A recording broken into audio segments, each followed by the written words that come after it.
In 2050, the world wasn't a dystopian wasteland or a perfect utopia, but something better. Wars were relics of the past, replaced by global cooperation. Climate change, once a looming threat, was reversed through innovation. AI, instead of being a menace, became a valuable partner. This wasn't luck.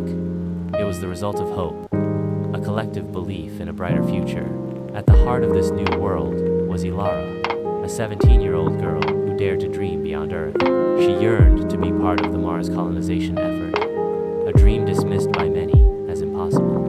But Elara, fueled by unwavering hope, refused to accept limitations. She sent a simple message to the Global Space Initiative.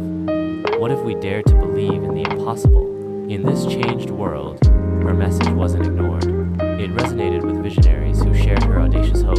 They saw in Elara's dream a reflection of humanity's potential, a testament to the power of belief. Together, they embarked on an extraordinary journey, defying the odds and pushing the boundaries of what was thought possible. Years of relentless work, fueled by unwavering determination and collaborative spirit, culminated in a monumental achievement. In 2065, the first human city on Mars stood as a testament to humanity's capacity for progress and innovation. It was a beacon of hope, shining brightly against the backdrop of the red planet.